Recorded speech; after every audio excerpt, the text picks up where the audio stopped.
Hi hello ನಮಸ್ತೆ, welcome to ಸಾಕ್ಷ್ಯ media YouTube channel. So ಇವಾಗ ಗೃಹಲಕ್ಷ್ಮಿ ಹಾಗೂ ಅನ್ನಭಾಗ್ಯ ಯೋಜನೆಯ ಬಗ್ಗೆ ಇದೀಗ ಕೆಲವೊಂದು ಅಪ್ಡೇಟ್ಗಳು ಬಂದಿದೆ. ಸೊ ಆ ಒಂದು ಅಪ್ಡೇಟ್ನ ಬಗ್ಗೆ ಇದೀಗ ನೋಡುವ. ಆ್ಯಂಡ್ ಇನ್ನು ತುಂಬ ಜನ ಕಾಮೆಂಟ್ ಮಾಡಿ ಹೇಳ್ತಾ ಇದ್ರಿ ಗೃಹಲಕ್ಷ್ಮಿ ಹಾಗೂ ಅನ್ನಭಾಗ್ಯ ಯೋಜನೆಯ ಒಂದು ಕಂತು ಕೂಡ ಇನ್ನೂ ಕೂಡ ಜಮಾ ಆಗಿಲ್ಲ ಅಂತ.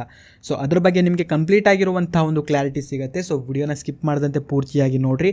ಚಾನಲ್ನ ಇನ್ನೂ ಕೂಡ ಸಬ್ಸ್ಕ್ರೈಬ್ ಮಾಡ್ಕೊಂಡಿಲ್ಲ ಅಂತಂದರೆ ಇವಾಗಲೇ ಸಬ್ಸ್ಕ್ರೈಬ್ ಮಾಡ್ಕೊಳ್ಳಿ. ಜೊತೆಗೆ ಈ ಒಂದು ವಿಡಿಯೋನ ನೀವು ಲೈಕ್ ಮಾಡಿರಿ, ಯಾಕಂತಂದರೆ ನಿಮ್ಮಿಂದ ಒಂದು ಲೈಕನ್ನು ಎಕ್ಸ್ಪೆಕ್ಟ್ ಮಾಡ್ತಾ ಇರೋದು. ಸೊ ಬನ್ನಿ ವಿಡಿಯೋನ ಶುರು ಮಾಡುವ. 5 kg ಅಕ್ಕಿ ಹಾಗೂ 5 kg ಅಕ್ಕಿಯ ಬದಲಾಗಿ ಇಲ್ಲಿ ಹಣವನ್ನು ನೀಡ್ತೇವೆ ಅಂತ ಹೇಳಿದ್ರು. ಅಂದರೆ ಪ್ರತಿ ಸದಸ್ಯರಿಗೂ ಇಲ್ಲಿ 170 ರೂಪಾಯಿಗಳು ಇಲ್ಲಿ ಸಿಗ್ತಾ ಇತ್ತು. ಅಂದರೆ ಒಂದು ಕುಟುಂಬದಲ್ಲಿ ಇಲ್ಲಿ 4 ಜನ ಸದಸ್ಯರು ಇದ್ರೆ ಟೋಟಲ್ ಆಗಿ 680 ರೂಪಾಯಿ ನಿಮ್ಮ ಒಂದು DPTಗಳಿಗೆ ಈ ಒಂದು ಹಣ ಇದೀಗ ವರ್ಗಾವಣೆ ಆಗ್ತಾ ಇತ್ತು.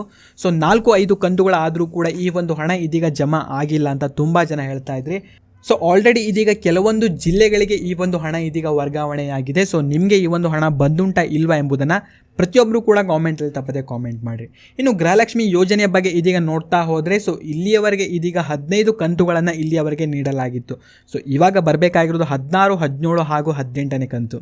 ಅಂದರೆ 3 ತಿಂಗಳಿನ ಕಂತು ಟೋಟಲ್ ಆಗಿ ಇದೀಗ 6,000 ರೂಪಾಯಿ. ಸೊ ತುಂಬ ಜನ ಕಾಮೆಂಟ್ ಮಾಡಿ ಹೇಳ್ತಾ ಇರೋದು ಗೃಹಲಕ್ಷ್ಮಿ ಯೋಜನೆ ಹಣ ಇನ್ನೂ ಕೂಡ ಬಂದಿಲ್ಲ ಅಂತ. ಯಾವಾಗ ಬರುತ್ತದೆ ಎಂಬುದನ್ನು ಇದೀಗ ನೋಡ್ತಾ ಹೋದರೆ ಇದ್ರ ಬಗ್ಗೆ ಇದೀಗ ಸಚಿವೆ ಲಕ್ಷ್ಮೀ ಹೆಬ್ಬಾಳ್ಕರ್ ಅವರು ಕೂಡ ಒಂದು ಸ್ಪಷ್ಟನೆಯೊಂದನ್ನು ನೀಡಿದ್ದಾರೆ. ಸೊ ಆಲ್ರೆಡಿ ಇದೀಗ DBTಗೆ ಈ ಒಂದು ಹಣವನ್ನು ವರ್ಗಾವಣೆ ಮಾಡಲಾಗಿದೆ. ಅಂದರೆ ಟೋಟಲ್ ಆಗಿ ಇದೀಗ 2,400 ಕೋಟಿಯಷ್ಟು ಹಣವನ್ನು ಇದೀಗ DBTಗೆ ವರ್ಗಾವಣೆ ಮಾಡಲಾಗಿದೆ. ಇನ್ನು 1 ವಾರ ಅಥವಾ 15 ದಿನಗಳ ಒಳಗಾಗಿ ಈ ಒಂದು ಹಣ ಬರಲಿದೆ ಅಂತ ಒಂದು ಮಾಹಿತಿಯು ಕೂಡ ಇದೀಗ ತಿಳಿದು ಬಂದಿದೆ. ಅಂದರೆ ಈ ಹಿಂದೆ ಸಚಿವರು ಕೂಡ ಹೇಳಿದ್ರು ಸೊ ಬಾಕಿ ಉಳಿದಂತಹ ಎಲ್ಲ ಕಂತನ್ನು ಇದೀಗ ಬಿಡುಗಡೆ ಮಾಡ್ತೀವಿ ಅಂತ. ಬಟ್ ಇದೀಗ ಎಲ್ಲ ಕಂತು ಕೂಡ ಒಮ್ಮೆ ಬಿಡುಗಡೆ ಆಗಲ್ಲ. ಸೊ 1 ಅಥವಾ 2 ಕಂತುಗಳು ಇದೀಗ ಬರ್ತಾ ಇದೆ ಅಂತ ಒಂದು ಮಾಹಿತಿಯು ಕೂಡ ಇದೀಗ ತಿಳಿದು ಬಂದಿದೆ. ಸೊ ಇವಾಗ ಬಂದಿರುವಂತಹ ಕೆಲವೊಂದು ಮಾಹಿತಿಗಳ ಪ್ರಕಾರ ಇದೀಗ ಮೊದಲೇ ಹಂತದಲ್ಲಿರುವಂತಹ 8 ಜಿಲ್ಲೆಗಳಿಗೆ ಮೊದಲೇದಾಗಿ ಇದೀಗ ಗೃಹಲಕ್ಷ್ಮಿ ಯೋಜನೆ ಹಣ ಬಿಡುಗಡೆ ಆಗಲಿದೆ ಅಂತ ಒಂದು ಮಾಹಿತಿಯು ಕೂಡ ಇದೀಗ ತಿಳಿದು ಬಂದಿದೆ. ಸೊ ಇದರಿಂದಾಗಿ ಯಾರೂ ಕೂಡ ವರಿಪಡುವಂಥ ಒಂದು ಅವಶ್ಯಕತೆ ಇರೋದಿಲ್ಲ. ಸೊ 1 ವಾರ ಅಥವಾ 15 ದಿನಗಳ ಒಳಗಾಗಿ ಇದೀಗ ಗೃಹಲಕ್ಷ್ಮಿ ಯೋಜನೆ ಹಣ ಬರ್ತಾ ಇದೆ ಅಂತ ಒಂದು ಮಾಹಿತಿ ತಿಳಿದು ಬಂದಿದೆ.